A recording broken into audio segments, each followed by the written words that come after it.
Pera, ainda não.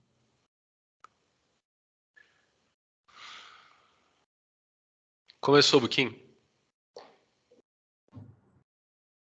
Fala, galera, tudo bom com vocês? Sejam bem-vindos a mais um episódio do nosso admirável novo podcast brasileiro. É um prazer muito grande ter vocês com a gente, os nossos queridos ouvintes que têm acompanhado a gente aí de vários lugares. Muito bem-vindos, gente. Hoje temos aqui um convidado muito bacana e o nome dele é Fábio Malavolha. Espero que eu tenha pronunciado certinho. Eu vou já falar um pouco mais sobre ele, mas antes de falarmos do nosso convidado, eu quero dar o meu alô para o meu parceiro e amigo de podcast, Thiago Bentes. E aí, Thiago, tudo bom? Fala, Buquinho, tudo bem, cara? Tudo bom. E aí, tá calor ou frio aí? Tá um pouco quente, cara. Tá um pouco quente, né? Parece que hoje está todo mundo passando um pouco de calor. Todo mundo. Pois é, então, Fábio, muito obrigado por você ter atendido o nosso convite. E para quem ainda não sabe, o Fábio, ele é jornalista, radialista, ele é poeta, contador de histórias e várias coisas interessantes que eu vou deixar ele mesmo falar e contando aí pra gente ao longo do nosso bate-papo. E, Fábio, tudo bom com você? Bem-vindo. Muito obrigado, Thiago, muito obrigado, Book. Um prazer estar aqui com vocês. E prazer também estar falando para quem está nos ouvindo. Muito bom. Fábio, a gente sempre fala aqui nos episódios que o nosso podcast ele é uma desculpa que a gente arranjou para a gente conversar com gente que a gente queria conversar, mas que não aceitaria se a gente não tivesse um podcast. E faz todo sentido. Se não fosse isso, seria uma coisa meio esquisita, né? Mas, poxa, pra gente é um prazer te ter aqui, cara. E a gente tem que agradecer oficialmente agora o Ricardo Lessa. Verdade. Que passou o teu contato pra gente e fez referência da gente pra ti. E a gente, cara, a gente tá muito feliz com isso aí. Eu Fábio. Agradeço o Ricardo também a oportunidade, essa ocasião que nós temos de conversar. Diga, Thiago, diga. Fábio, fala um pouquinho pra gente do Iman. Do meu podcast? Exatamente. O Iman Radiocast. Então, eu tenho uma trajetória de amor pelo rádio de muitos anos, que veio de uma das vertentes da minha formação, que é o pop, que é o rock and roll, né? E entre os mitos do rock and roll tá o disc jockey, né? O cara que na madrugada está tocando rock para a moçada que está ouvindo. Isso fez parte da minha juventude, né? Tem um filme, Loucuras de Verão, né? Que mostra Wolfman Jack, o lendário disc jockey dos anos 50, começo dos 60, né? Então, essa mitologia do rádio, digamos assim, sempre me acompanhou. E aí no meu caminho, acabei tendo um programa de rock e poesia, porque também gostava muito de poesia, né? E depois eu tive muitas outras ocasiões de empregar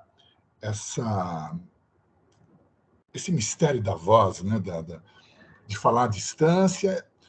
Por 6 anos eu fui apresentador do Rádio Metrópolis, que era um programa de cultura, de arte e cultura, 3 horas ao vivo, de segunda a sexta, né? Da Cultura FM de São Paulo. E quando eu saí da Cultura FM, fiquei fazendo umas coisas pela internet, que eram uns encontros, uns cursos, umas coisas de filosofia e tal, de cultura, mas sempre com poesia, que é uma paixão. E aí, há mais ou menos um ano, no final de 2021, surgiu essa ideia de fazer um podcast, que é o Iman Radiocast, que, a princípio, tinha entrevistas, foi encontrando um formato. No começo, eu fazia, em cada episódio, 2 edições, porque o Iman Radiocast está nas plataformas de streaming, Spotify, Anchor, Deezer, enfim, né? Mas também ele tem um site próprio, que é o www.imaradiocast.com.br. Por quê? Porque eu queria tocar música. Aí eu pagava o ECAD. Então, a versão que ia para o .com.br, porque o ECAD tem que ser nacional, né? Você não pode, ele não consegue te cobrar no Spotify. Spotify é internacional. Então, você tem um site nacional, ele cobra. Então, eu fazia, a princípio, um programa que tinha músicas, né? Músicas que eu gosto, músicas que eu amo, né? E fazia uma outra versão, sem música, mas entravam poesias, contos, para as plataformas de streaming. Bom, dava um trabalho maluco, porque era tudo roteirizado, meu podcast é roteirizado, inteiro, né? Meia hora, com poemas e tal, escrevo, olha, dá um trabalho cão, né?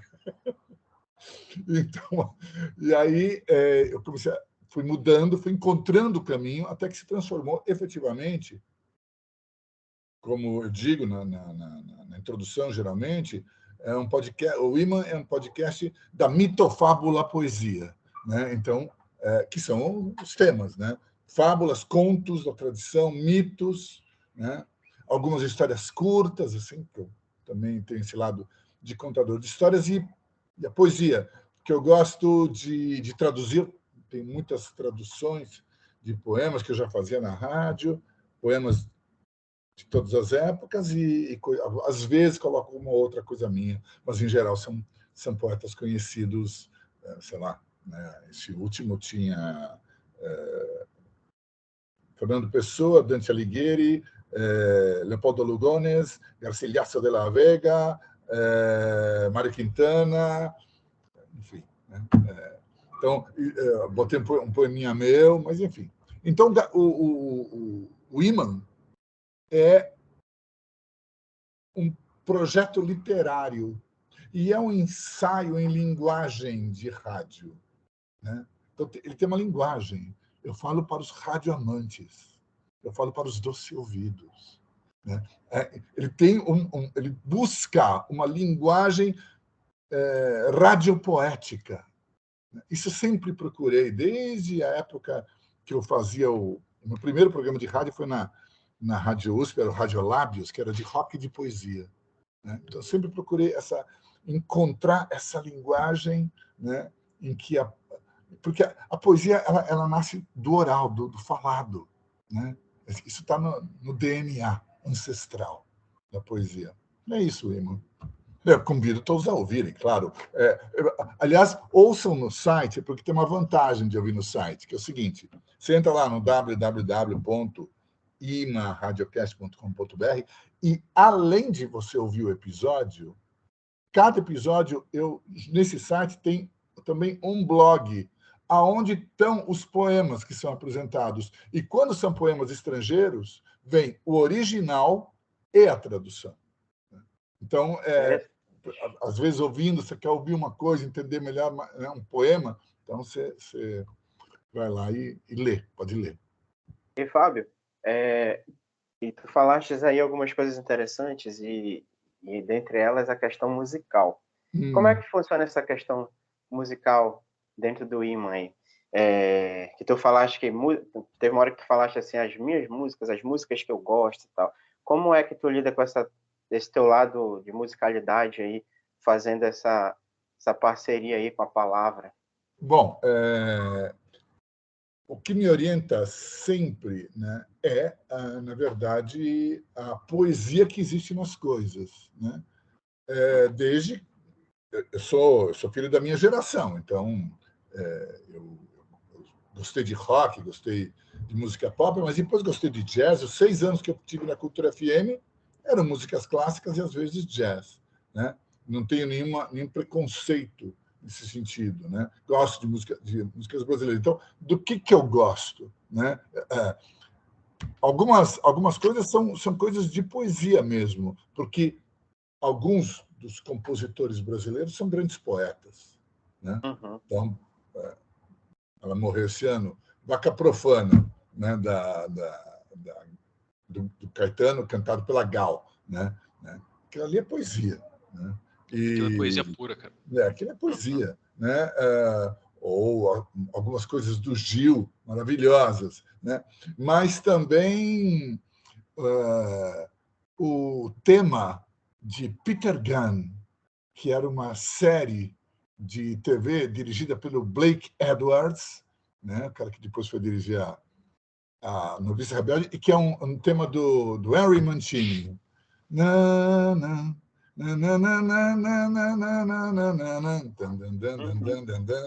Peter Gunn, né? Tema de Peter Gunn, que depois aparece num filme incrível que que é os Blue Brothers, os Irmãos Cara de Pau. Então, isso aí vai confluindo, né? Criando climas. Como é que eu uso a música? Para criar climas. Então, por exemplo, Peter Gunn é uma música que já cria um clima, né? Depende do poema. Então, é esse trabalho que eu fiz. Legal. Bacana demais. O Fábio, engraçado uma coisa que tu citaste Fernando Pessoa aqui. Por coincidência, cara, eu li esse livro hoje aqui, de Fernando Pessoa, A Mensagem, pelo amor de Deus. de Fernando Pessoa. Falei, poxa, eu tô... Tem uma história engraçadíssima de Mensagem. Então, É o por seguinte, favor, conte. quando Fernando Pessoa... Mensagem foi o único livro que Fernando Pessoa publicou em vida. Conseguiu publicar só Mensagem, né? E o que ele fez? Ele entrou num concurso e ele ganhou em segundo lugar. Agora você me conta quem era o primeiro.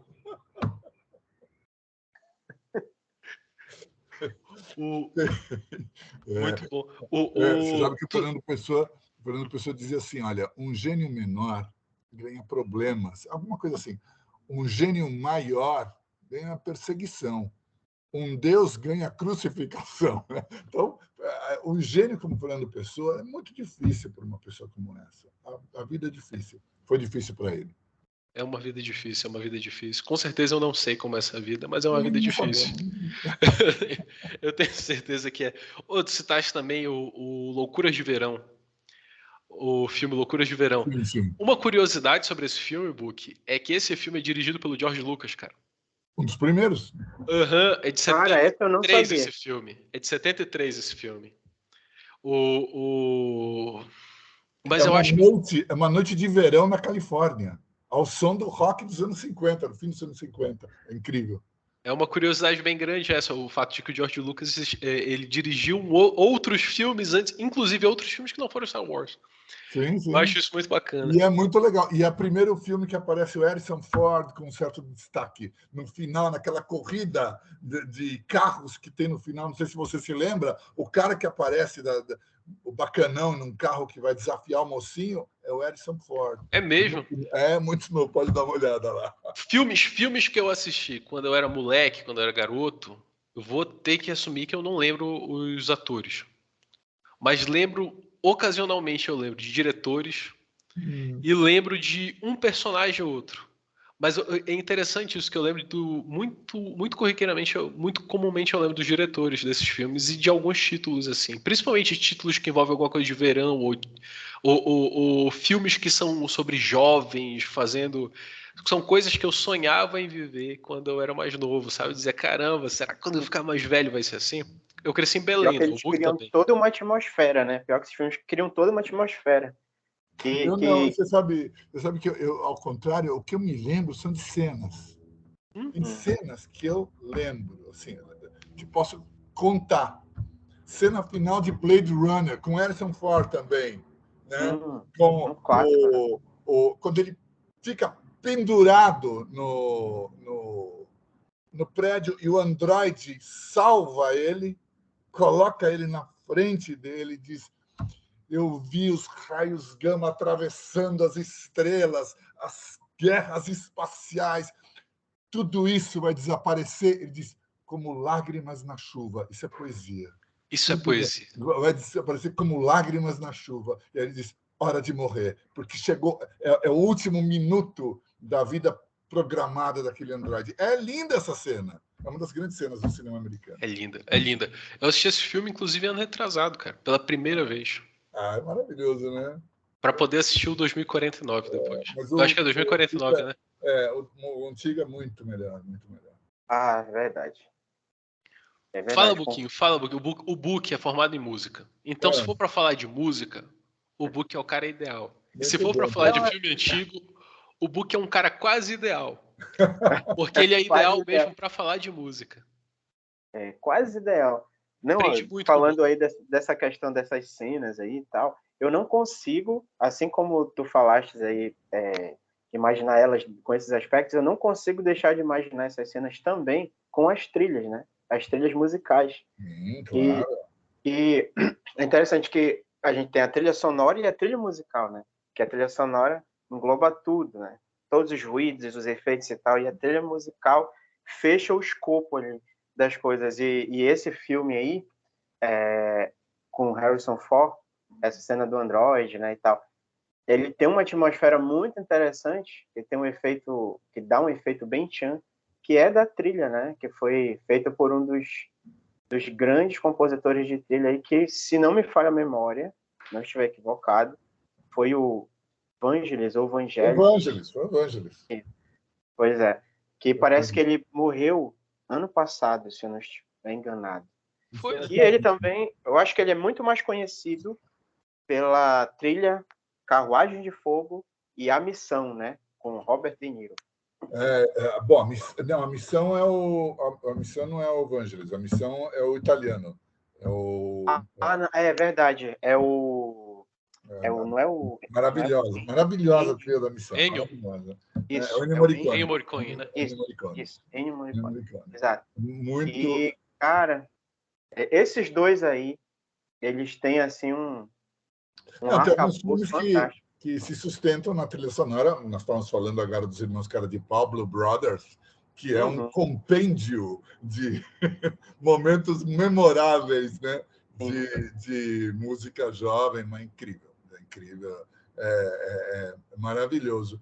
E algumas. Você estava falando aqui do Carruagens de Fogo, né? Carruagens de Fogo é um verso, aí já estamos na poesia. Carruagens de Fogo é o trecho de um verso de William Blake, o grande poeta visionário do final do século XVIII, comecinho do XIX, poeta inglês, que tem entre as várias maravilhas que ele escreveu, tem uma que se chama Jerusalem, né? E é de Jerusalem que tem esse verso de Chariots of Fire, que depois, nos anos mais tristes da Primeira Guerra Mundial, esse poema foi musicado pelo Hubert Parry, que era um compositor inglês, e se tornou o hino mais conhecido da Igreja Anglicana, e é maravilhoso porque é uma coisa épica, né? And did those feet in ancient time walk upon England mountain green. É maravilhoso e os caras pegaram. Aliás, aparece em vários filmes essa música. Mas, enfim, estamos viajando aqui. Mas tem que viajar mesmo. Esse podcast aqui é para viajar. O pior é que vocês falaram nesses filmes, nessas trilhas aí falou do Ennio, aí através dele eu já me transportei lá para Carteiro e Poeta, para Cinema Paradiso, essa Muito coisa lindo, toda né? aí. Muito lindo. Rapaz, é de arrepiar, né? Tu gosta de O Carteiro e o Poeta? Gosto, claro. É a história do Neruda, né? A história do Neruda. Então, tem essa coisa que são momentos em que a poesia, o cinema, a música se cruzam, por assim dizer. Eu tenho uma particular. Eu acho que o Neruda é o poeta mais presente na minha biblioteca. Eu estou olhando aqui. Eu tenho ali dele, eu acho que... Eu tinha ali o Livro das Perguntas, eu tenho ali Memorial de Ilha Negra, tenho o Coração Amarelo. Tenho mais um ou dois dele ali que eu não estou conseguindo identificar aqui agora. O Pablo Neruda, cara, eu comprei... ainda um garoto, um adolescente, caminhando pela Estação das Docas, ali em Belém do Pará, num almoço de família, e eu entrei numa livraria que tinha ali na época, eu acho que é News Time. Eu não sei se tu conhece de Belém, se já foste a Belém alguma vez. Já estive em Belém. Não lembro dessa livraria, mas estive em Belém já.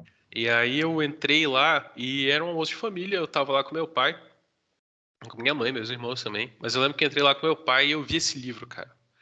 E eu perguntei pra ele, o senhor compra esse livro pra mim? E aí ele comprou. E foi mais ou menos ali, pra falar a verdade, que eu descobri que poesia era um negócio... poema e poesia era um negócio tão bonito, cara. Eu falei, não sabia que tinha gente que conseguia escrever coisa do tipo. Pensei que só saía coisa bonita assim em música. Mas não, E a poesia tem um outro lado, que é a sua origem, que eu gosto muito também, que é o lado que a poesia é épica, né? A poesia é guerreira. A poesia, por exemplo, estava falando do William Blake ou do Robert Frost. Eu traduzi muitos poemas do espanhol, do inglês, do italiano, que é o único idioma que, na verdade, eu sou fluente em alguma coisa do francês. Então, com a poesia, você consegue um vigor naquilo que você fala, né? Então, por exemplo, e as questões da tradução de poesia também. Eu estou para lançar, eu ganhei o ano passado um edital da Secretaria de Estado da Cultura, que era para um edital de videoaulas. Eu preparei uma videoaula que se chamava A Linguagem dos Pássaros e a Natureza da Poesia, né? Que falava do DNA ancestral da poesia, que existe nos poemas antigos, né? Na Ilíada, na Odisseia, enfim, né? Que é a questão rítmica, que isso que é a linguagem dos pássaros. A linguagem dos pássaros é o nome de um livro da tradição islâmica, o Mantiq Utair, né? Um livro escrito em farsi. O que é essa linguagem dos pássaros, da qual fala o grande poeta Jorge Luis Borges? É a linguagem ritmada, né? Então, os pássaros, em todas as tradições, têm um sentido espiritual, né?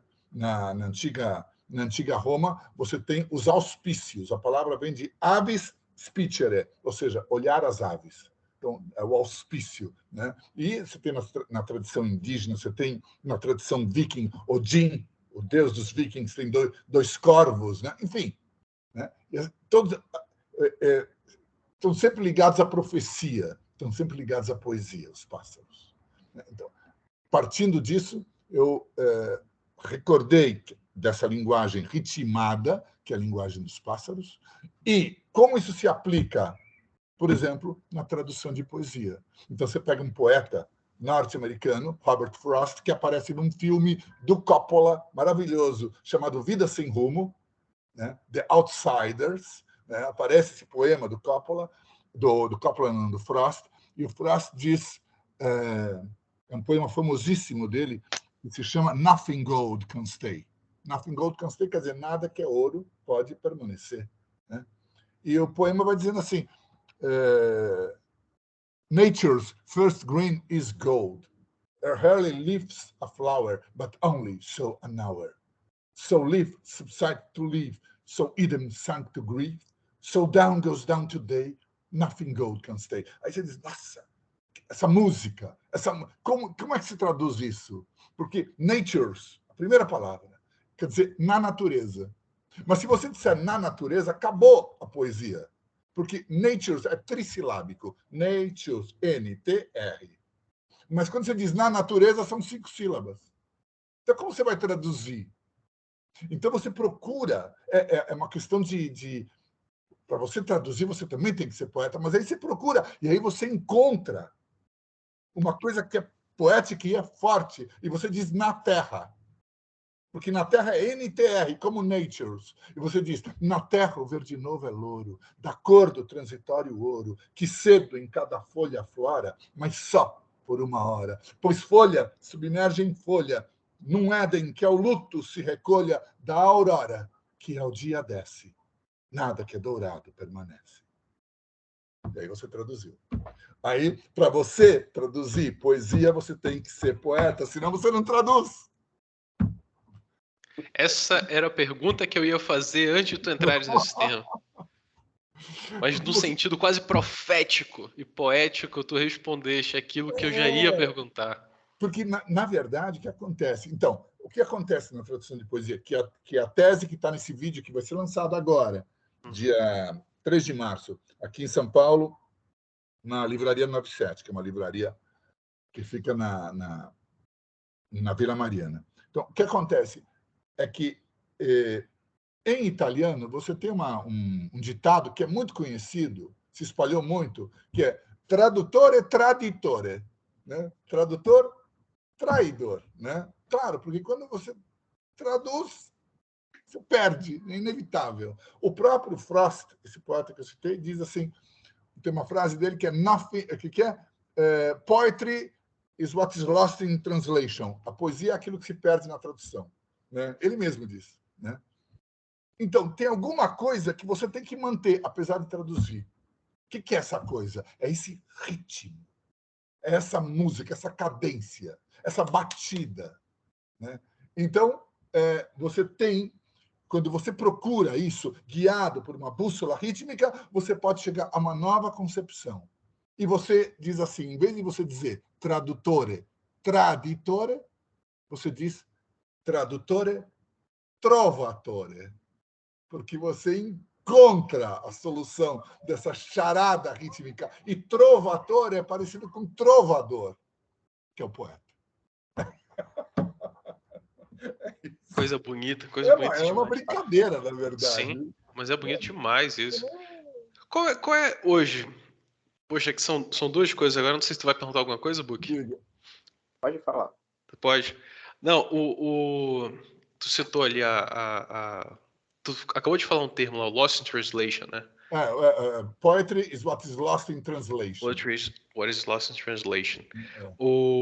Eu lembrei daquele filme, o Lost in Translation também, da Sofia, eu acho que é a Sofia Coppola, que tu falaste Coppola, não foi? Eu sei que o pessoal fala Coppola. Desculpe, eu nunca... Mas como é que pronuncia certo? É Olha, Coppola eu não ou sei, Coppola? porque como o meu primeiro idioma foi o italiano. Você também tem umas teorias sobre bilinguismo. Sabe? O bilinguismo, quando você tem o bilinguismo, quando você tem dois idiomas ao mesmo tempo, você acaba pegando a estrutura rítmica, né? Porque você está no meio, né? Então, meu primeiro idioma... Então, eu sempre tive dificuldades com Cleopatra ou Cleópatra, enciclopédia ou enciclopedia. Então, eu não sei, até hoje, direito, não sei se é Coppola ou Coppola, mas não faz mal. Mas e a Sofia, a filha do Francis? Mas agora eu vou ter que perguntar. Conta pra gente como é que é esse negócio aí de teres crescido. Primeiro tu aprendeste a falar italiano, depois português? Sim, na verdade Como é que eu é nasci isso em aí? Milão. Eu nasci em Milão. Eu cheguei aqui com 5 anos de idade. 5, 6, por aí. Né? E os meus pais acreditavam em integração. Então, o que eles fizeram? Cataram o pequeno Fabinho e jogaram dentro de uma escola onde todas as aulas eram em português. O pequeno Fabinho era cuidado pela mãe dele, muito na saia da mãe dele, era muito tímido. Então, o pequeno Fabinho entrou num bullying, como se diz hoje, danado. E aí, o que o pequeno Fabinho foi percebendo? Quer dizer, depois eu elaborei isso. Mas o que ele percebeu? Que, para ele, aprender a falar português com repertório, com fluência, sem sotaque, era diferente de geografia, história, matemática. Era vida ou morte. Era vida ou morte. Então, quando chegou no final do ginásio, eu era disparado o melhor aluno de redação da minha classe. E daí, tudo que eu fiz na vida dependeu e depende do meu amor e da minha paixão por esse idioma, pela última flor do lácio em Cultibela, o português.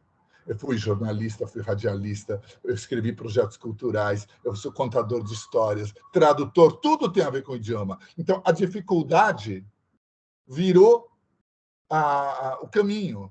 Ou, como disse uma vez para mim um professor de natação que foi um dos meus mestres na vida, o defeito é a vantagem, né? Por que o defeito é a vantagem? Porque é no lugar do defeito que você incide o teu esforço. É lá que você faz. Então, o defeito vira vantagem. Existem inúmeros exemplos na história de poetas, artistas, homens públicos, gente que foi à luta de alguma maneira, que iniciou com uma dificuldade, mas essa dificuldade se transformou na vantagem. Então, eu tenho assim, eu falo italiano fluentemente, mas eu tenho um amor pelo português, que é a língua na qual eu cresci, a língua que falam as minhas filhas, a língua através do qual eu conheci a poesia, enfim. E para quem sofreu bullying quando era garoto, É. ser articulado é a melhor saída que tem? Ah, claro, Com porque certeza. eu era muito tímido, né? Eu era muito tímido. Quando era adolescente, tinha duas coisas que me atrapalhavam demais, Tiago. Que era assim, uma era o braço direito, outra esquerdo. Eu não sabia o que fazer com os dois. Eu não sabia conversar com uma mulher, nada, né? Então, me escondia onde? Na biblioteca, né? Sabe? Garoto tímido. Mas isso foi eu fui lendo e aprendendo, então eu fui descobrindo que a articulação da palavra, né? Sabe, como é que a gente chega numa, numa moça atraente, né? Então, hoje em dia, parece que os homens perderam o savoir-faire, da galanteria. Ninguém sabe fazer um galanteio, ninguém sabe fazer chega já na grossura. Ô, mina, você é gostosa, hein? Pô, zero, nota zero de paquera. Então, é assim que se paquera. Não é isso. Então, eu fui descobrindo, numa época mais jovem, né? Que, pelo contrário, de repente eu descobri que eu fazia sucesso. Não é que eu fazia sucesso, é porque eu tinha algo a dizer. Algo a dizer que não é simplesmente estou a fim de você, não é isso. Mas de alguma maneira, a gente sair desse dia a dia tão anti-humano no qual o mundo moderno vive, para nos recordar que dentro de nós existem esses reinos fabulosos, a fábula. Sabe, eu não gosto de filme. Hoje em dia tem uma mania por aí que é assim, é um romance antiutópico. Não, eu gosto de final feliz. Porque eu sei que o final feliz é o final verdadeiro. É o final verdadeiro. Então, o que as fábulas contam é que é a verdade. Esse é o final que eu quero, que eu busco para a minha vida pessoal, porque ele beijou ela, o príncipe beijou a princesa, e eles viveram felizes para sempre. E é nisso que eu creio. É nisso que eu creio. Então tu crê em finais felizes? Com certeza. Porque o final feliz é aquilo que a gente busca? Exatamente, é o que você busca. Porque é isso que interessa. O que você busca, o que você encontra, né? O que você está atrás, o que você busca, o que você. Só isso interessa. Porque todos nós temos uma questão, não é? Que é o seguinte: a nossa vida é limitada. Nós somos mortais. Né? Tem essa presença. Né? O otimismo antropológico não gosta de falar disso. Mas, na verdade, nós caímos num mundo que está, digamos assim, contaminado pela morte. Tudo que nós vemos, um dia ou outro, vai morrer. Nós mesmos, em primeiro lugar. Então, nós sabemos que cada segundo nosso é muito precioso, demasiadamente precioso para ser desperdiçado com qualquer outra coisa que não seja trocar amor, beleza, verdade, alegria. Isso é a vida. Música, arte, fé. Então, sim, eu acredito no final feliz. Mas, é claro, depende do que você busca. Porque se você não acredita nisso, existe existe um alquimista alemão, Heinrich Kunrat, que disse uma vez o seguinte: creia, porque aquilo em que você acreditar é aquilo que você vai encontrar. Entende? Então, você não acredita em nada, está levando. Bom, você não. Aí você vai ter o que. Você não acreditou, você não buscou. Mas Sim. quando você. Porque o que é a busca, a arte, a beleza? De onde vem isso? De onde isso vem? Qual é a fonte da beleza, do esplendor, da arte, da alegria, da vida? Qual é a fonte? De E onde qual é a surge? fonte? É isso que eu me pergunto. Qual é a fonte? Porque como um teólogo, eu tenho minhas respostas teológicas para isso. Mas olhando de uma maneira poética e não só filosófica para as coisas, Qual é a fonte? onde nasce a beleza, cara? Onde nasce Onde qual nasce é a o boa vontade? esplendor? Qual é a fonte do esplendor? Qual é a fonte do esplendor? Ela está dentro de nós. Ela está dentro de cada um de nós. Como uma semente, ou uma raiz, ou um fogo congelado, se você quiser. Uhum. Ela tem 1000 nomes. Ela tem 1000 nomes. Na tradição, por exemplo, do Ocidente, é a centelha divina, né? Mas tem 1000 nomes. É o germe de ouro, é a revelação. Então, pegamos um grande poeta, Dante Alighieri, ou Homero. De onde vem isso? Né?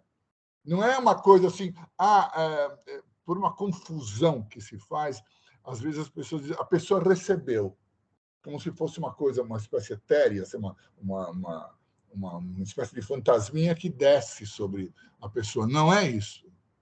É algo que brota de dentro, é algo que germina. Porque eu estava dizendo que nós todos caímos nesse mundo mortal, né? Então, vamos aqui vai mudar a nossa conversa. Uhum. Aqui vai mudar a nossa conversa, porque aí nós estamos entrando na seara da revelação, né? Na seara da busca divina, na seara da busca espiritual, que é muito antiga e é algo que também tem que ser encontrado pelo coração e não pelo intelecto, assim como a arte, né? Uhum. A arte brota de um lugar muito próximo de onde brota a revelação, né? Porque de onde? De onde? Então, o que dizem as antigas tradições? Tanto a tradição cristã quanto as demais, a egípcia, né? Uhum. Da qual veio a hebraica, da qual veio a cristã, da qual veio a grega, o Egito, a mãe da tradição. Uhum. O que dizem? Né? Dizem que centelhas divinas descem a este mundo para experimentar a vida, para encontrar o que elas buscam, que é um corpo. Porém, caem numa armadilha.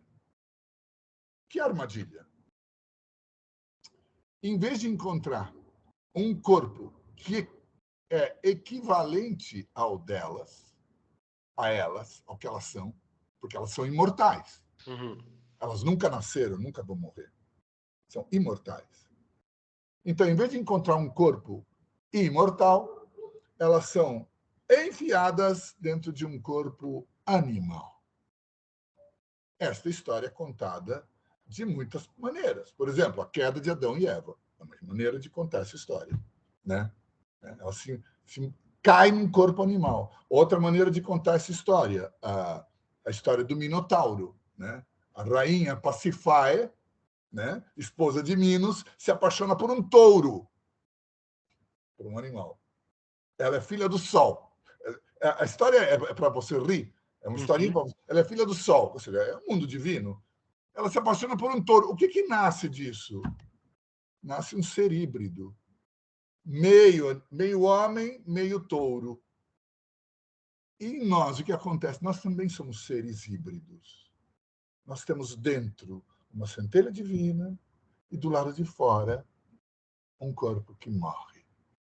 Isso é contado por Homero na historinha em que Circe transforma os marinheiros de Ulisses em porcos. Eles vão lá e tal, Circe diz, vem cá, pumba, né? Transforma todos em porcos. Agora, isso está dentro de nós em potência. Então, você tem uma distinção que existe, se não me engano, bem de Santo Agostinho, acho que sim, em potência e em ato. Uma coisa é você ter uma semente. O que é uma semente? Uma semente é uma árvore em potência, mas ela não é uma árvore em ato. Sim. Né? Então, nós temos dentro de nós a divindade em potência. Em potência. Aonde o homem pode procurar a si mesmo? Aonde o homem pode procurar a divindade? Aonde o homem pode conhecer Deus? Num único lugar, dentro de si mesmo. O homem caiu, dizem. Uhum. A centelha divina caiu. Caiu aonde? Na Terra. Na Terra onde? Dentro de cada um de nós. Essa história está contada de 1000 formas. De 1000 formas. É sempre contada, porque é a única história a ser contada. Então, por exemplo, você pega o mito de Ísis e Osíris. Né? Então, do Antigo Egito. Aí, Osíris, que representa a palavra divina, é enganado por seu irmão Set, o tio. O tio tem sempre um aspecto sinistro, né? O tio de Aladim, né? Que engana ele e tal. Mesma coisa. Então, enganado pelo Set, né? E o que Set faz? Mata Osíris e o esquarteja. Espalha Osíris pelo mundo. Aí Isis, que representa o Espírito Santo, aquilo que o cristianismo chama de Espírito Santo. Isis sai pelo mundo recolhendo os pedacinhos. Aonde estão os pedacinhos? Um pedacinho dentro de cada um de nós. Os gregos contam a mesma história. Dioniso, na versão órfica, Dioniso, filho de Zeus, portanto, filho de Deus, causa inveja lá de uma deusa, que é a Hera e tal, não sei o que, ela chama os titãs, que são gigantes, que representam a desmedida, o egoísmo. O que é o gigante? O gigante é tudo para mim. Isso é o gigante. Isso é o gigante. Tudo para mim. Né? Os gigantes pegam o menino, o matam, o esquartejam e o comem. Zeus fica sabendo disso. O que ele faz? Fulmina os titãs. A carne e o sangue dos titãs caem na terra. E desta carne e sangue dos titãs misturada com a terra, segundo o mito, nascem os homens. Então, os homens nascem com 2 aspectos. Um lado de fora, que é titânico, que é o gigante, que é o egoísmo, que é o que eu quero, que é a vontade de poder, enfim. E dentro, um pedacinho de Dioniso. Isso é grego, mas é um mito cristão. Claro. É igual. É a mesma história. É a mesma história. Nós temos dentro uma centelha divina. Conforme o que for o nosso caminho, conforme que nós procurarmos, ela germinará. Existe uma passagem no Antigo Testamento muito interessante, que diz o seguinte, acho que é o livro de Amós: buscai-me e vivei. E os mestres da palavra dizem, presta atenção, porque ele não disse encontrai-me e vivei. Ele não disse encontrar-me e viver. Encontrar é para alguns, filhos de Deus, talvez, né? Em vida. Mas os buscadores viverão, porque o que importa é o que você busca. Então, qual é a fonte? Voltando à tua pergunta. Da beleza, da arte, do esplendor, da alegria, de tudo que há de superior em nós, da longevidade, da inteligência. Qual é essa fonte? É esta semente, esta raiz, é a fonte. Mas a maioria dos homens, como se comporta em relação a essa fonte? Como? Se comporta como um senhor de escravos. Como assim? Usa, aproveita, é inteligente, faz sucesso, ganha dinheiro, alcança a fama, tem o poder e tal. Mas a maioria não para nunca. e diz: obrigado, meu senhor. Vou ler a tua palavra. Vou ler o que você escreveu. Sim. Eu preciso causar uma pequena confusão no teu pensamento, que é um pensamento bem sistematizado. Mas eu preciso causar uma pequena confusão, porque tu cita Amós ali, né? Sim. Amós. Tu cita Amós 5. Deixa eu ver. Amós 5, versículo 6. Buscai-me, vivei. Buscai-me e vivei. Sim. No entanto, e aí tu desdobra esse pensamento em que, olha, buscai-me e vivei, e não buscai-me e não encontrai-me e viver. Encontrar é uma decisão é Deus que dá para você a graça de encontrar. Onde é que eu vou causar a pequena confusão? Pequena, talvez grande. É que no mesmo Antigo Testamento, Amós é considerado um dos profetas menores porque ele escreveu um livro menor. E os profetas maiores porque eles escreveram livros maiores, né? Em número de capítulos. Já um outro profeta, chamado Jeremias, lá no capítulo 29, salvo engano, no versículo 13, ele vai dizer assim, que é o próprio Deus falando ao seu povo, ao mesmo povo. Buscai-me e me achareis. Ótimo. Quando me buscardes de todo o coração. Claro. E como é que fica esse negócio agora? Ora, mas o que é todo o coração? Mas e agora que a gente pode achar, Fábio? Então, eu estou aqui para problematizar. Hoje eu estou aqui para problematizar. Ótimo. Maravilhoso. Primeiramente, do que falam os livros sagrados? De uma única coisa. De nós. De nós. Só disso eles falam. Como nós viemos parar aqui, o que estamos fazendo aqui, e como vamos sair daqui, porque vamos sair todos daqui. De uma ou de outra maneira. Tem um jeito bom e um jeito ruim só. Né? É disso que eles falam. Através de uma linguagem ambígua, equívoca, disfarçada. Eles não falam com clareza. Eu estava te dizendo que a maioria dos homens usa esta fonte de vida, de luz, de beleza, de esplendor, como um senhor de escravos, e que não para buscar, para ler e tal. Enfim, não busca. Não busca. Este é o sentido profundo da historinha do povo judeu escravizado no Egito. Nós somos o Egito. Nós, o homem exterior. Nós somos o faraó. Dentro de nós está o povo de Israel. Até que chega Moisés. Nós temos que saber hebraico, porque Moisés, em hebraico, é Moshe. E você pega Moshe, inverte e dá Shem, que significa nome. O nome vem. Que nome? O tetragrama, o nome de 4 letras. Yod, He, Vav, He. Que depois é latinizado para Jeová, mas é Yod, He, Vav, He. O tetragrama.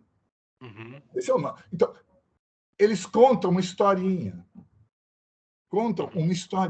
Mas a historinha, ter fé na historinha, tá bem, porque é uma história sagrada. Tá ótimo. Mas se você está buscando, você está buscando o sentido profundo dessa história. O sentido profundo dessa história é que ele está contando a história da tua alma, da tua centelha enterrada neste corpo. Aqui, enterrada, mas que, para aqueles que buscarem de todo o coração, Cristo diz, com toda a minha mente, com todo o meu espírito, com todo o meu... Toda a tua força, tua alma, teu espírito. Enfim, é isso. Né? Aí, a promessa está mantida. Porque os profetas vieram aqui para dizer só uma coisa, lembrar da gente que responderemos pelos nossos atos e seremos escolhidos. Em todas as igrejas góticas da Europa, você tem na entrada a visão do Cristo, e à direita os eleitos e à esquerda os réprobos.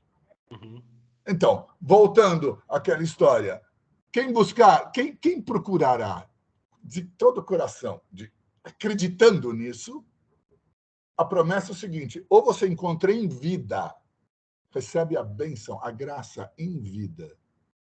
Isso não é para todo mundo, né? Sim. Os santos e os sábios se contam nos dedos, né? Mas, para todos que buscarem, viverão. Todos que buscarem, todos que... Porque é o que disse o alquimista. Creia no que você crer, você vai acreditar. Então, tem uma historinha muito legal para contar, que é a história do Dom Quixote. O que acontece com o Dom Quixote? Ele vai lendo todos aqueles livros de cavalaria até que ele acredita naquilo. Piamente. Toma uma criança. Uma criança acredita piamente, ela brinca de faz de conta. E ela acredita piamente naquilo, porque é a condição para o jogo funcionar. Se ela não acreditar, o jogo não funciona.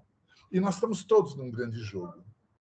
Então, o Dom Quixote acredita piamente e vai atrás desse sonho louco. Enquanto Sancho Panza, que representa o lado exterior, carnal mesmo, barrigudo da nossa, vai dizer para ele, não, mas ele crê. Ele crê.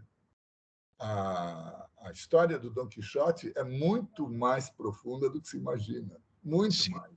Né? Porque Dom Quixote e Sancho Panza são a mesma pessoa. Dom Quixote é o lado interior e Sancho Panza o exterior.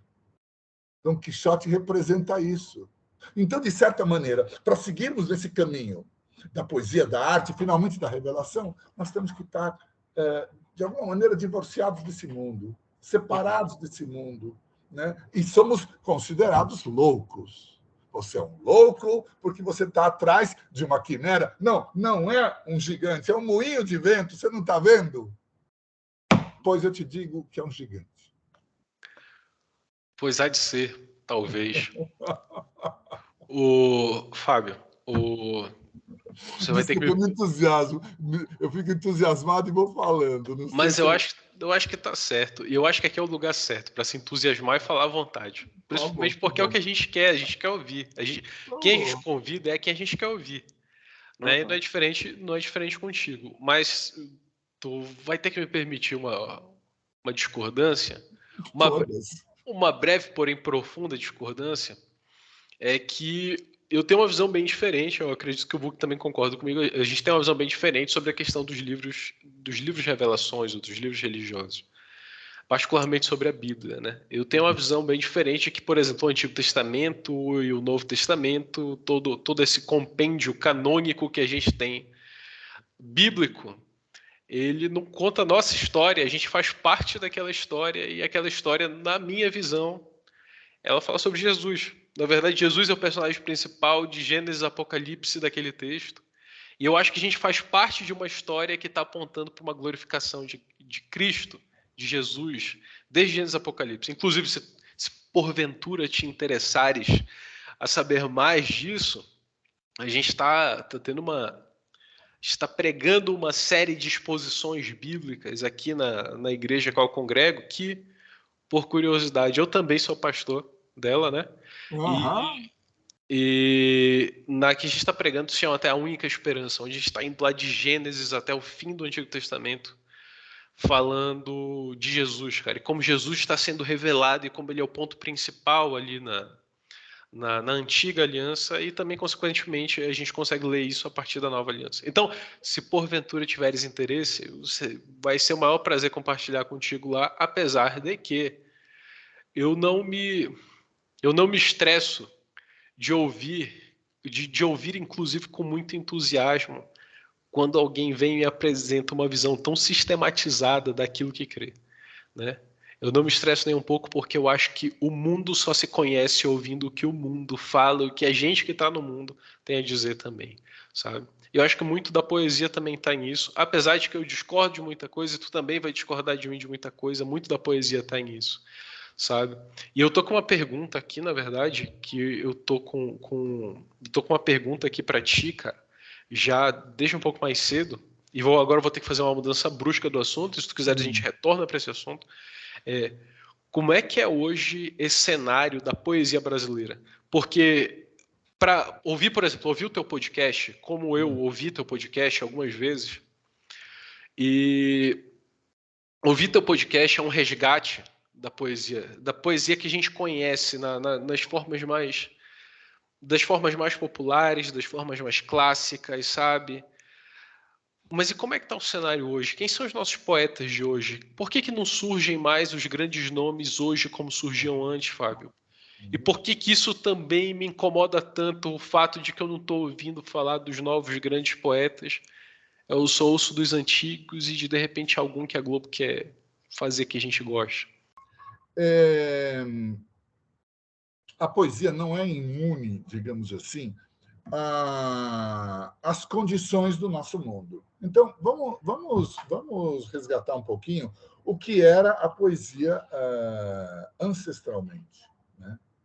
Então, você tem, eu não sei se você sabe, que o Xing da Idade Média foi a Eneida de Virgílio. Toda a Idade Média cristã, aliás, um período de esplendor do cristianismo, né? Esses 1000 anos da Idade Média, toda a Idade Média cristã considerou Virgílio um poeta pagão, um poeta que morreu em 44 do ano, né? Considerou ele um iniciado e um profeta, porque é conhecida a história que Virgílio, se não me engano, numa das bucólicas, profetizou o nascimento de Cristo. E o que era o Xing da Idade Média? Você tinha uma pergunta, uma questão, né? Você pegava a Eneida, em latim, pegava uma espátula como essa, uma espátula de madeira, digamos assim, e colocava ao acaso dentro da Eneida. O verso que a espátula apontava era a resposta da tua pergunta.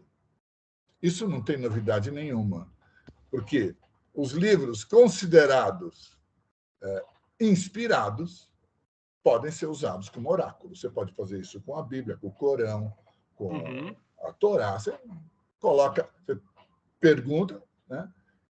Por quê? Porque a poesia e a profecia, originalmente, estavam unidas. Qual era o nome antigo de poeta? Vate. Vate, que era aquele que é capaz de vaticinar. Na mesma origem etimológica, é Vaticano, que devia ser o lugar da profecia. Não é mais, mas devia ser. Então, o poeta anuncia, digamos assim, a nova era. Onde? Onde é a nova era? Lá fora? Não, é dentro dele. Ele anuncia o que ele viu dentro dele. Então, Virgílio anuncia a nova era. Homero anuncia a nova era. Dante anuncia a nova era. Porque eles descobriram, eles fazem, né? O poema de Dante é uma das obras máximas da inspiração da poesia, né? Bom, então esta é a poesia original, a poesia verdadeira, a poesia que brota como um eflúvio de palavras desta fonte imortal que alguns homens conseguem acessar, porque é palavra. A poesia brota da revelação, então.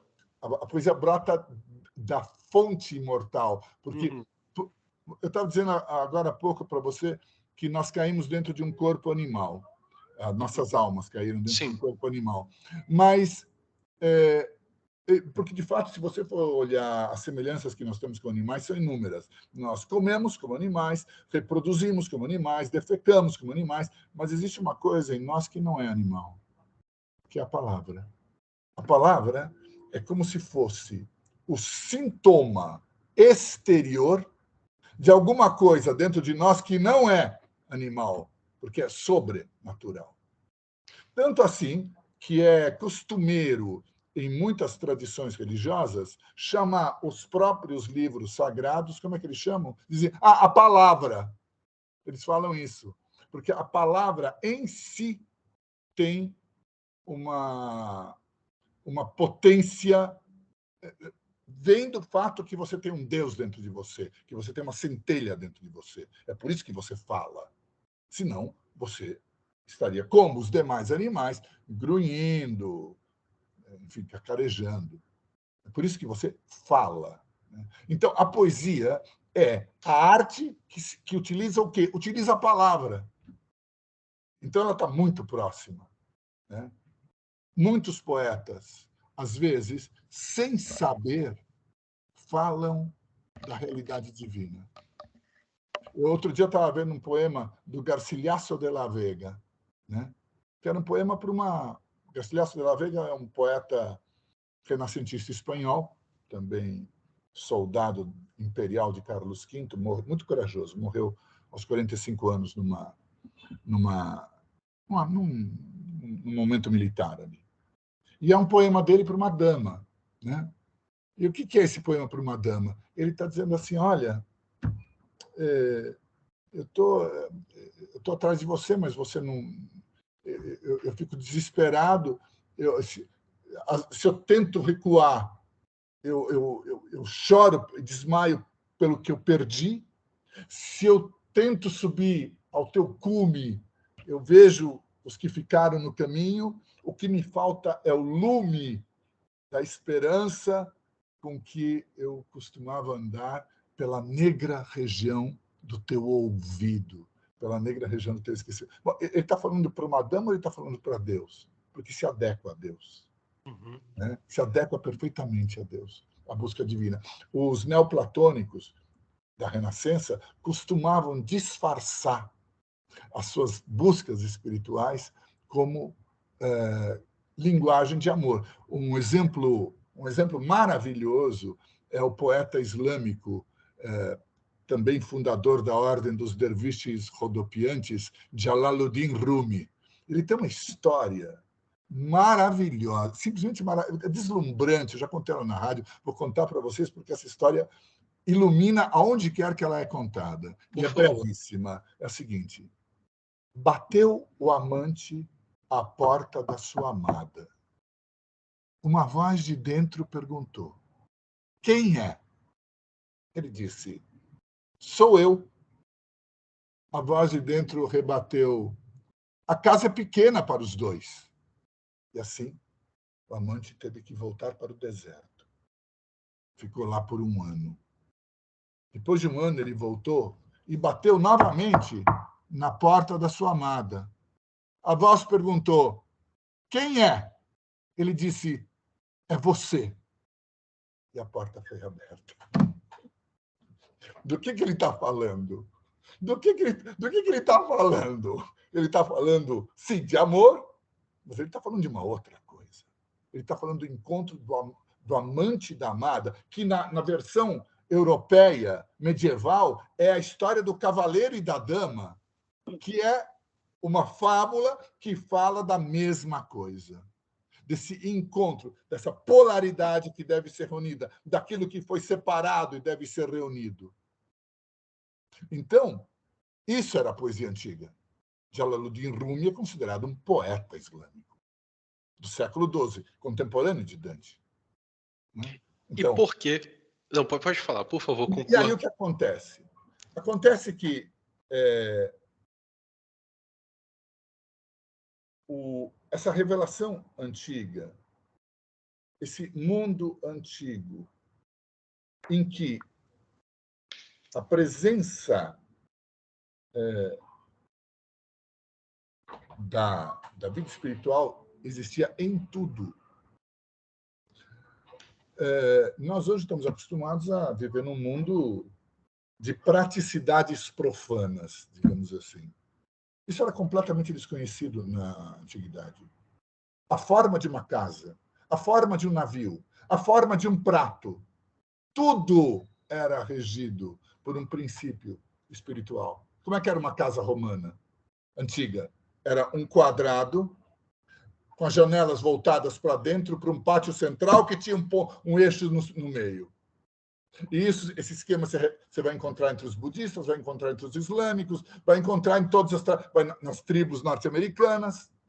Você vai encontrar o mesmo esquema construtivo, porque é um simbolismo desse eixo central que é a estrutura. Nós criamos, pela primeira vez na história, uma civilização que não tem um eixo espiritual definido, né? Depois do século das luzes, em que os iluministas, os últimos que acreditavam, foram derrotados pelos enciclopedistas, surgiu o racionalismo. E o nosso mundo foi se extraviando cada vez mais numa busca de uma ciência cada vez mais materialista, afastada das suas origens. Nós nos perdemos. Nós nos perdemos como civilização. Tanto que essa civilização está num momento de crise, está num momento crucial, porque essa civilização é insustentável. Ela não tem fundamento, ela não tem base, porque o que dá base para uma civilização é seu fundamento espiritual. É isso que dá base. A civilização cristã da Idade Média durou 1000 anos. As civilizações anteriores duraram mais. A nossa tá batendo nos 300 e são evidentes os sinais de catástrofe. Uhum. Né? Então, de deterioração, né?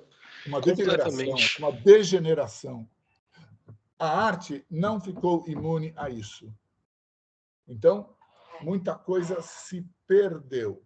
Não para todos os artistas. Você pega, por exemplo, no modernismo brasileiro, você pega um cara como Jorge de Lima, ou uma pessoa como Cecília Meirelles, e você sente. Né? Cecília Meirelles tem aquele poema Motivo, né, que eu li outro dia. O que ela diz, né? Tem sangue eterno a asa ritmada. É um dos versos. É um verso magnífico, é um verso profundamente verdadeiro. Profundamente verdadeiro. Né? E que se refere a uma realidade de outra natureza. Jorge de Lima também. Né? Murilo Mendes é outro. Né? Mas são esquecidos porque agora surge uma coisa que está sempre envolvida com a coisa imediata, com o que vai acontecer depois de amanhã, né? com uma literatura que não consegue tocar nas profundidades humanas. Né? Então, o que eu sinto é que grandes poetas vão escasseando, por assim dizer. Né? Vão morrendo os grandes poetas. Né? Manuel de Barros, tem uns velhinhos que ainda estão por aí, né? Mas já estão velhinhos. Né? Augusto de Campos, que traduziu O Tigre, de William Blake, para nós, né? Que é um momento da poesia maravilhoso, mas está com mais de 80 anos, nem sei que idade exata está o Augusto. A Mineira maravilhosa também, que o Drummond gostava, está fugindo o nome. Enfim, vão escasseando. Né? E vai surgindo uma poesia do imediatismo. Né? Uma poesia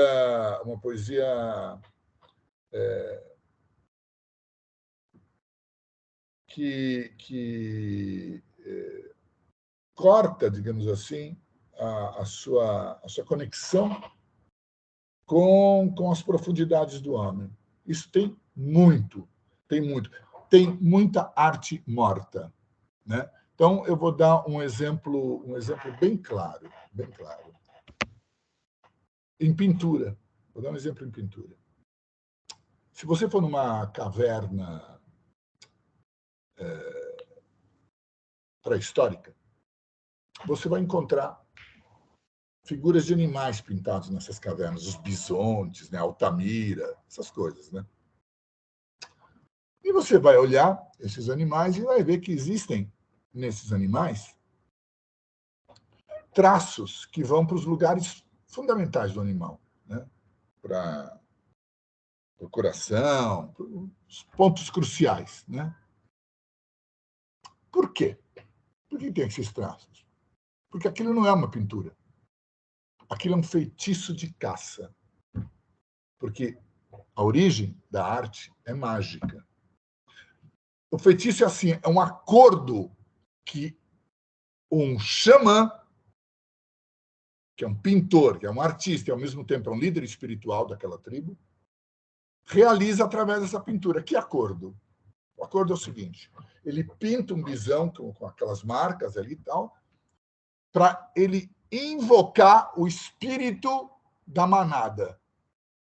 E aí ele faz o seguinte acordo: a manada entrega um animal adulto para a tribo. E a tribo se compromete a não matar nenhuma fêmea e nenhuma cria. Bom, isso é na pintura. Aí a tribo sai, né, para a caça, e aquilo que foi acertado acontece. Então a pergunta é: mas como é que acontece? Como é que isso aconteceu?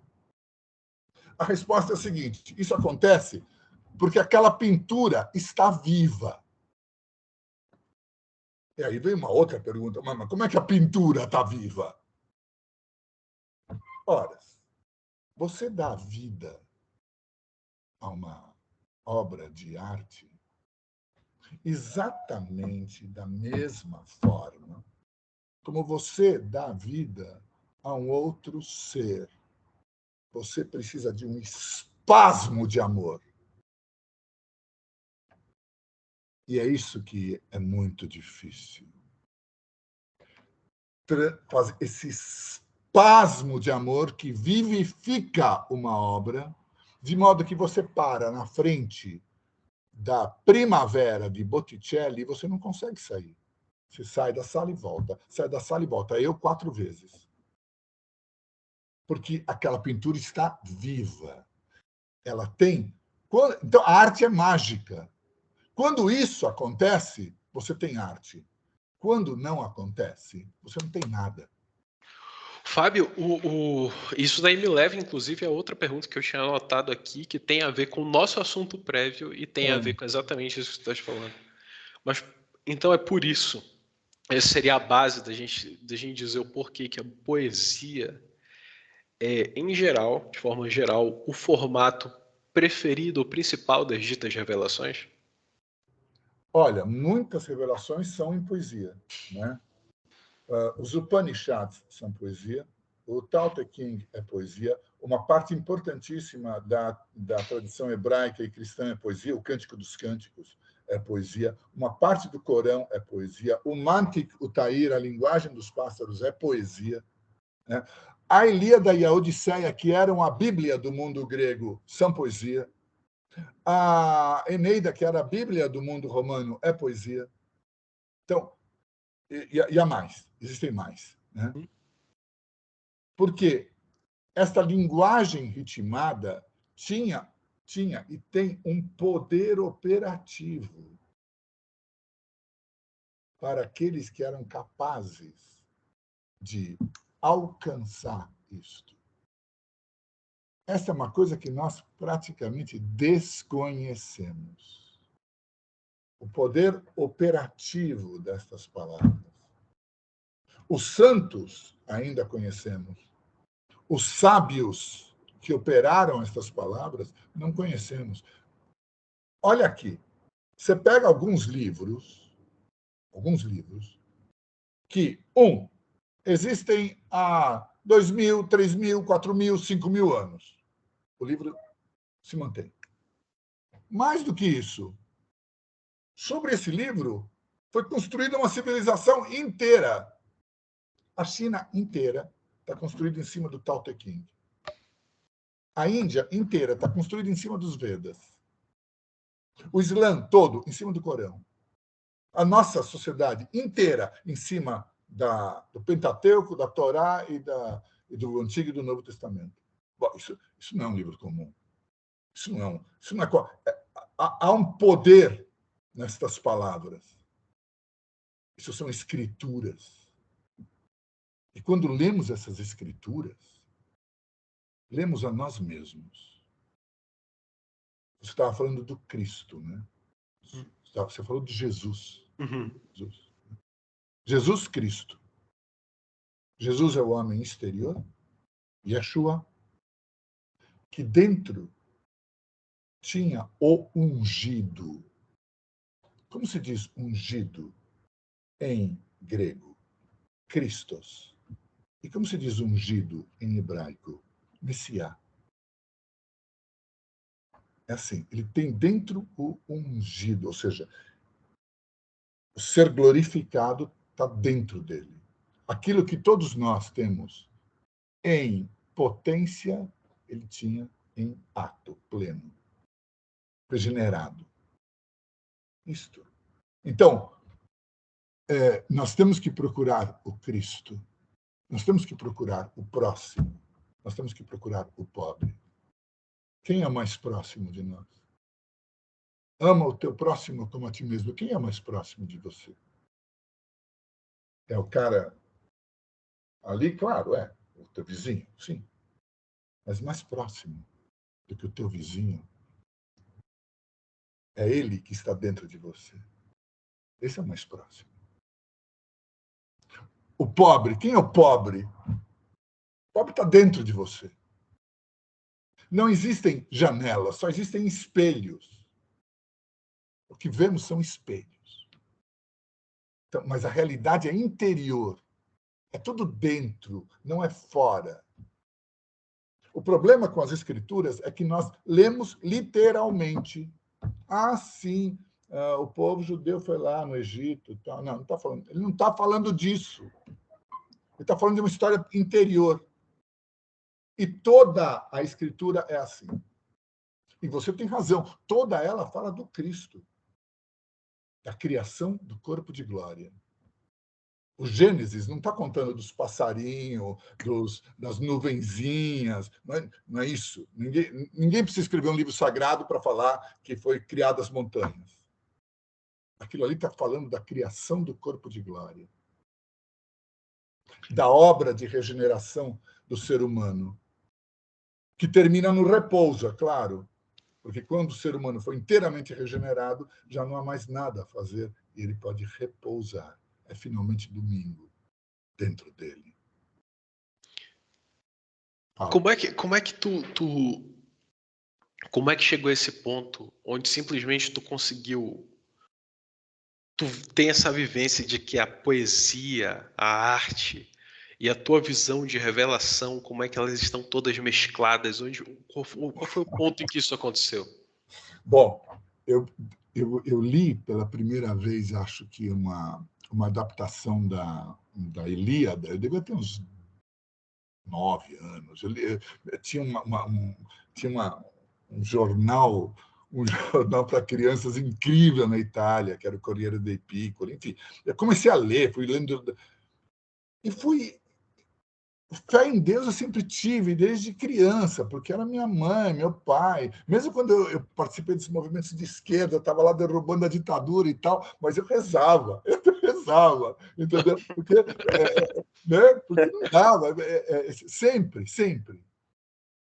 E, ao mesmo tempo, a paixão pela arte, pela poesia, pela vida, pela beleza. Por que pela beleza? Porque a beleza, na verdade, como diz a tradição, é o esplendor da divindade. Quem se apaixona pela beleza se apaixona pela divindade. Não sabe disso muitas vezes, mas ele diz, porque é dali que vem a beleza. Porque o que é a divindade? É a perfeição das perfeições.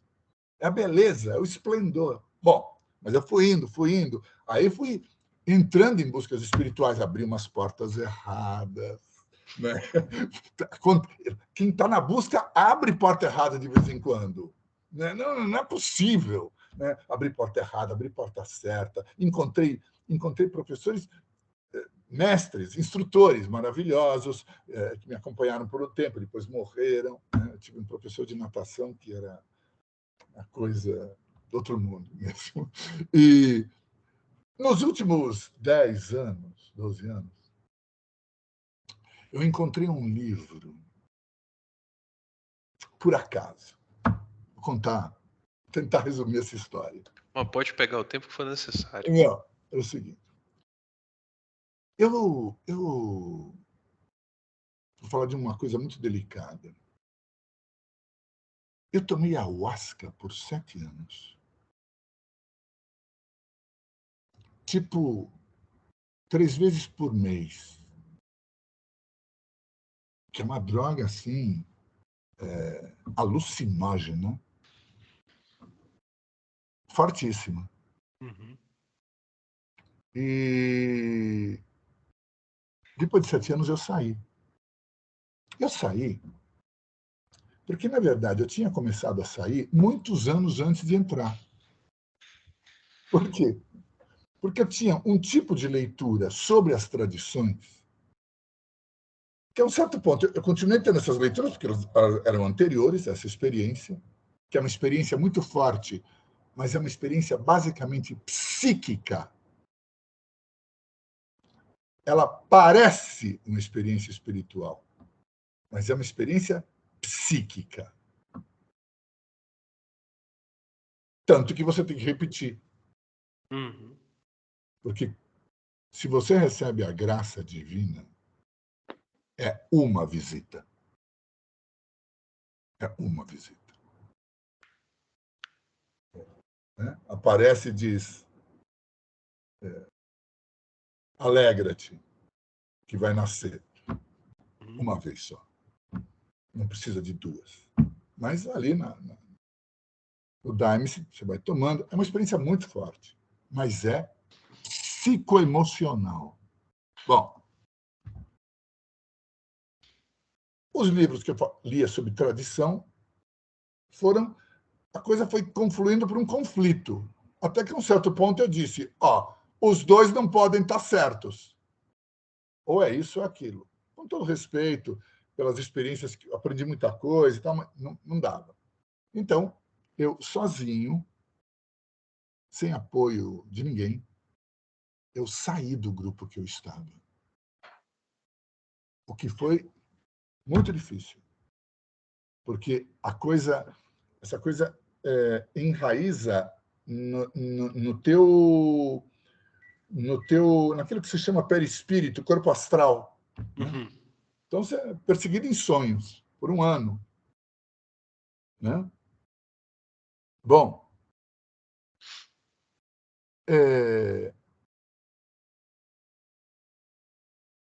quando eu saí, Uhum. eu me vi órfão. Porque a minha vida inteira, de adulto, eu sempre tive uma referência de algum grupo espiritual, de algum grupo de busca. Sempre. Estive com budistas, eu pratiquei yoga, fiz tai chi, li muita coisa, sempre, sempre. E, de repente, eu me vi órfão no mundo. Uhum. E a única coisa que eu tinha claro é que fosse o que eu fosse achar, tinha que ser da tradição. Isso é Entendi. fundamental. Isso é fundamental, é uma das coisas que causa o desvio do nosso mundo. Porque, por exemplo, vou dar um exemplo. Digamos que você se interessa por saber o que é cabala. Uhum. Aí você vai numa livraria e você encontra mais ou menos 4.000 livros sobre cabala. Então você diz Uhum. assim, pô, como eu vou fazer isso? Porque nós temos um problema de diversidade. Então existe uma regra exegética que é meio uma chave. É o seguinte, você quer saber o que é a cabala? Você vai ler o Zohar. Você vai ler os Midrashim. Você vai ler as coisas que têm 3.000, 4.000 anos, que unanimemente são consideradas um livro inspirado, Uhum. um comentário inspirado. Isso vale universalmente para tudo. Então, a única coisa que eu sabia que eu precisava encontrar um caminho que fosse de tradição, porque eu não queria me extraviar mais uma vez. Uhum. E fui pedindo isso a Deus por 3 anos.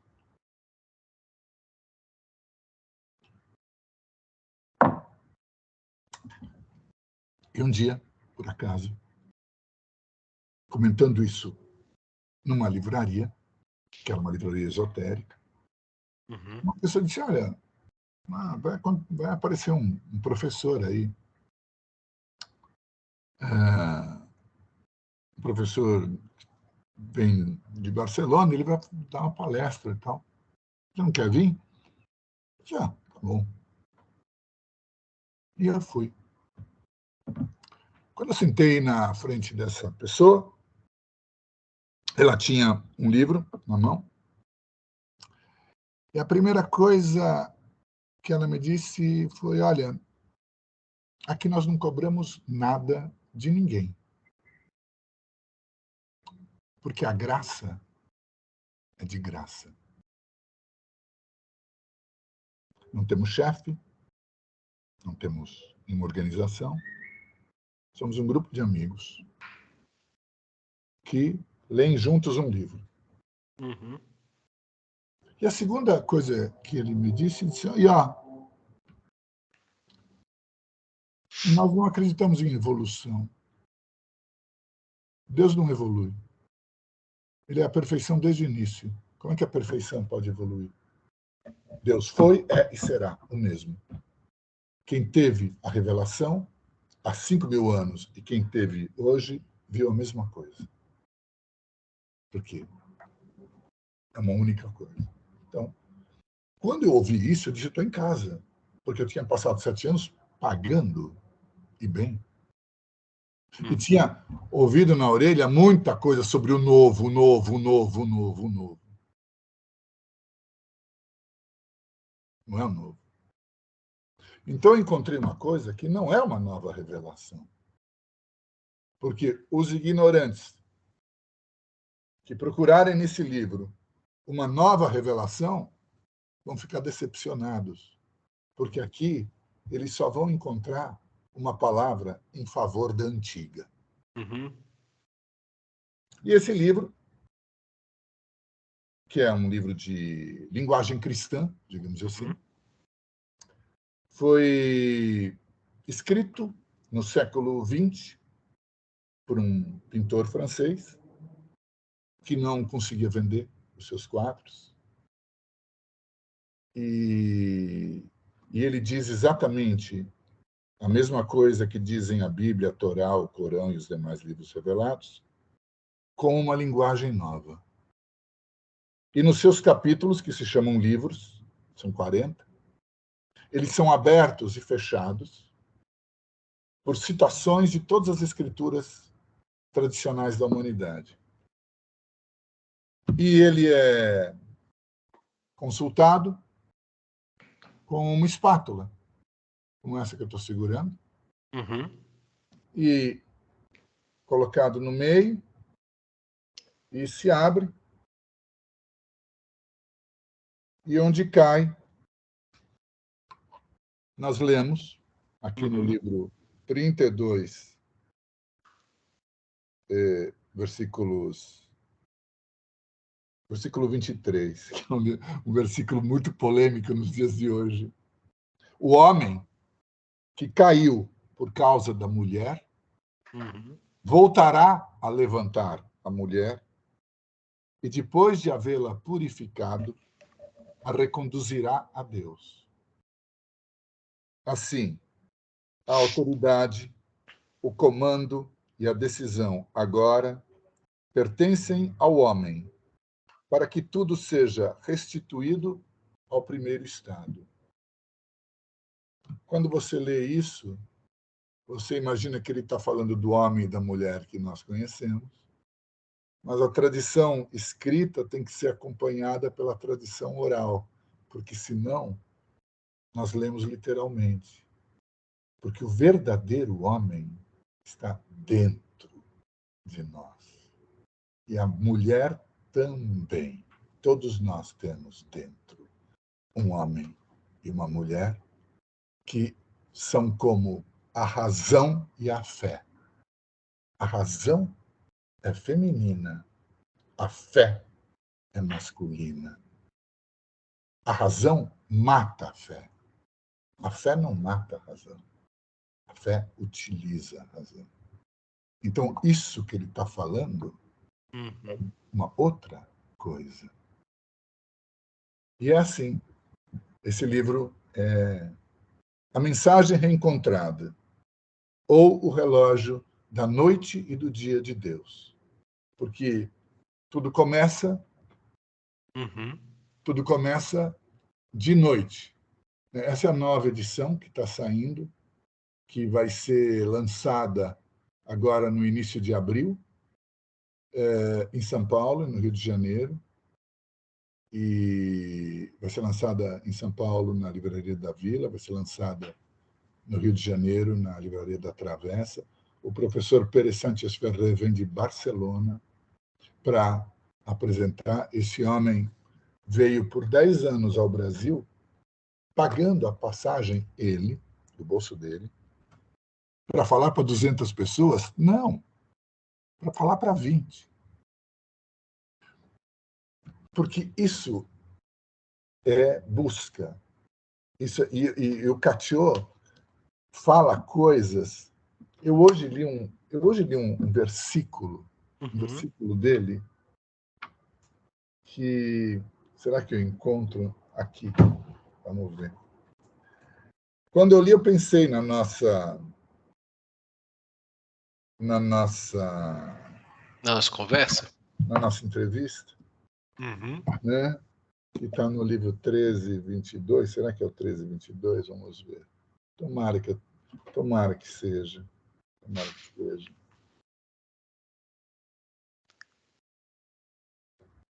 Vamos ver. Qual o título do livro? A Mensagem Reencontrada. Assim, é o mesmo livro, né, que tu mostraste agora. A Mensagem Reencontrada ou O Relógio da Noite e do Dia de Deus. Sim. Eu me confundi porque eu vi que a parte de trás dele é vermelha, né? Não. Laranja, verdade, vermelha, sim. é laranja e vermelha, e aqui esse quadro do Catiot, A Floresta Filosófica, né, que é maravilhoso. Como é o nome do autor, Fábio? Louis Catiot. Depois eu passo para vocês. Né? Sim. Mas então eu vou ler para vocês o que eu li hoje. Saberemos que estamos preparados. O livro é todo dividido em duas colunas, né? Porque tudo nesse mundo é duplo. Mas, enfim, vou ler as duas colunas. A da coluna, primeiro da esquerda. Saberemos que estamos preparados para a busca divina quando estivermos cansados de fugir de nós mesmos, cansados de nos apaixonar, cansados de nos mentir, cansados de nos extraviar, cansados de nos revoltar, cansados de nos distrair, de nos agitar e de nos dispersar no mundo. Então, já não consideraremos o lugar que ocupamos aqui embaixo, mas antes o vazio ou a plenitude dos nossos corações, que é a única coisa que importa. Então, a fé estará em nós como a sobreabundância das potências da vida divina que transborda nossos estreitos limites sob o ímpeto irresistível do amor. E a direita diz assim: constrói tua casa, cultiva teu jardim, tece teu vestido, cose teu sapato, corta tua lenha, faz teu pão, enterra o morto, rega a terra, ajuda a mulher a dar à luz, cria a criança. Põe por uma vez a mão nestas coisas e medita sobre o começo e o fim do mundo médio, para conhecer o início do mundo inferior que se une à perfeição do mundo superior. Assim, te lembrarás de onde vens, compreenderás onde estás e saberás aonde vais, e a liberação da paz habitará em ti para sempre. Então, é um poeta, e é um poeta inspirado. E o livro dele é uma guia e não diz uma palavra diferente, essencialmente, do que dizem os Salmos, os Provérbios, o Novo Testamento, o Apocalipse, os Atos dos Apóstolos, o Antigo Testamento, que diz a mesma coisa que o Novo, o Corão, a Torá, e todas as vezes em que Deus encarnou em um homem. Porque a tradição diz que Deus tem dois aspectos. Os judeus chamam de Ein Sof, o sem limites, que é o Deus do céu, digamos assim. Qualquer coisa que a gente possa dizer dele não vale, porque como ele é o sem limites, qualquer coisa que você disser o limita. Então, esse você não pode... Ele não é objeto de revelação. O único que é objeto de revelação é o Deus encarnado no homem. Cristo,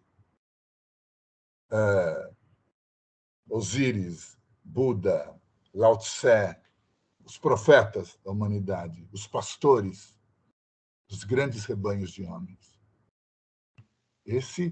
Porque Abraão não é... Moisés não é o autor do Pentateuco. Não é ele que escreveu. É Deus encarnado. É Deus feito... como diz no Novo Testamento, o Espírito se fez carne e habitou entre nós. Certo. Sim. Salomão. O que é Salomão? Salomão é o filho messiânico. Mas está tudo contado de modo a parecer uma historinha. A parecer uma fábula. Então, tem uma história escandalosa na Bíblia. Davi se apaixona por uma mulher casada. Casada. O que ele faz? Pega o marido da mulher, que é general dele, e manda para o lugar mais perigoso da frente de batalha. E o cara morre. E aí, o que ele faz? Ele casa com a fulana e tem um filho. Quer dizer, o ímpio, o ateu, o superficial, lê isso e o que ele diz? Essa é uma história escandalosa. Essa é uma história escandalosa. Mas tem que saber hebraico. Tem que estudar hebraico. E quando estuda hebraico, o que acontece? Você pega o nome do general, que acho que é Urias, se não me engano, e o nome da mulher, que é Betsabá. E aí, quando você descobre em hebraico as suas origens, você descobre que Urias é uma referência ao homem exterior. E Betsabá, pela etimologia hebraica, é a Shekinah, é a presença divina. Então, ele mata o lado exterior, que se opõe a essa realidade divina interior, se casa com a Shekinah, e disso nasce o quê? O filho messiânico, Salomão, que é o Messias, que é o Messias com outro nome. É o Elias, que é o Messias com outro nome. Porque isso sempre aconteceu na história da humanidade. Sempre. Né? Imagina que existisse um período em que isso não se manifestasse. A humanidade seria levada de volta à animalidade. Então, o que aconteceu com o Cassio é uma coisa miraculosa, que acho que não acontecia há 300 anos na Europa, que é a plena regeneração de um ser humano, em espírito, corpo e alma. Entendi. É isso. Mas eu não sou nem santo, nem sábio. Tudo isso ainda é muito intelectual para mim. Então, às vezes, a minha manifestação é muito ansiosa e tumultuada, digamos assim.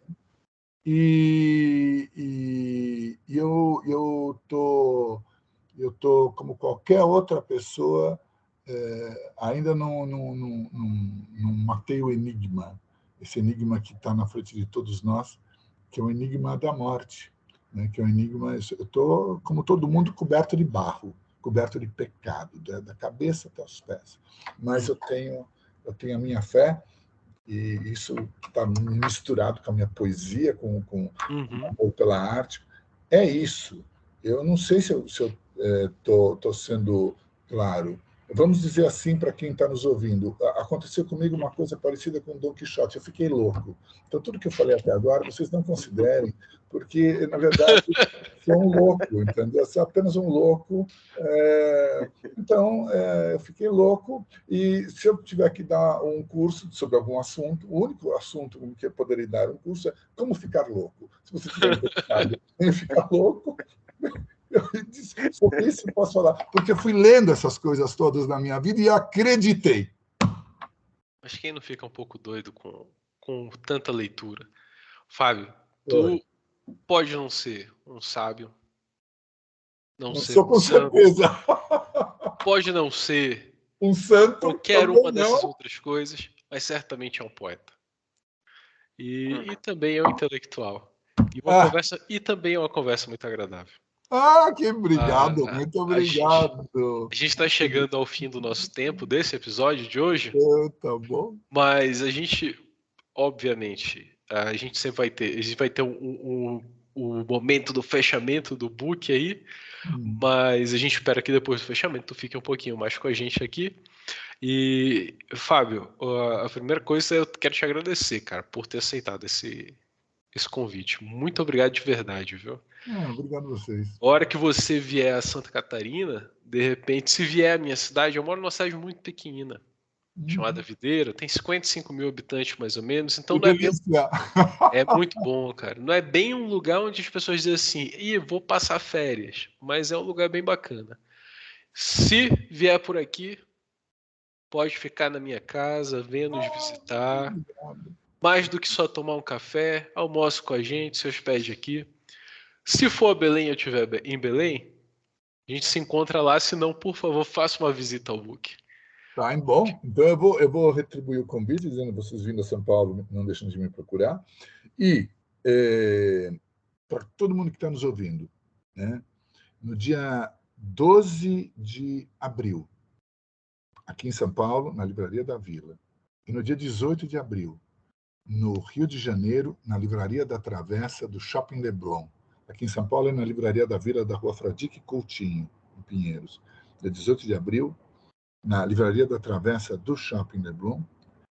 Este livro vai ser lançado com a presença desse encantador professor espanhol, que é o professor Pérez Sánchez Ferrer, que estuda esse livro há 30 anos e que tem dedicado a sua vida generosamente a isso. E eu convido a todos que quiserem a aparecer e atualmente existe à venda a primeira edição da Mensagem Reencontrada. Essa edição que eu mostrei para vocês ainda não está à venda, né? Vai começar a ser vendida em abril, depois do lançamento. Por enquanto dá para comprar a primeira edição, que é menos revisada do que essa, né? Essa está muito, muito bem revisada. E eu quero agradecer muitíssimo a vocês dois pela oportunidade que vocês me deram de ouvir as coisas que eu falo, talvez de forma um pouco confusa, mas apaixonada, e tentando ser sincero, e dizer que para mim é uma honra, porque quem que eu sou? Não sou ninguém, mas vocês me contemplaram com a atenção de vocês e com a gentileza de vocês.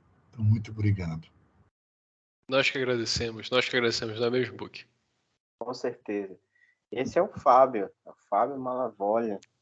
E não é nada, ele diz que não é nada, mas é um caminhão trucado de poesia, de cultura, de cinema, de... Ixi, como é que aquela brincadeira que a gente fala? Pensamentos mil, né? Fábio, muito obrigado, meu querido. Muito obrigado por ter aceito o nosso convite. Foi muito prazeroso a nossa conversa com você. Muito obrigado por ter ficado conosco até aqui. E a gente quer agradecer também os nossos ouvintes, né, que estiveram conosco até esse momento final. Você que nos escutou até aqui, muito obrigado pela sua companhia, muito obrigado por continuar com a gente, participando dos nossos episódios, do nosso admirável novo, como é, Thiago? Podcast brasileiro. Isso aí. Então é isso. Galera, muito obrigado. Valeu, Fábio. Valeu, Thiago.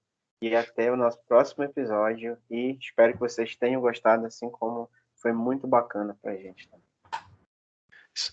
Valeu, Buquinho. Forte abraço, tá ok? Forte abraço.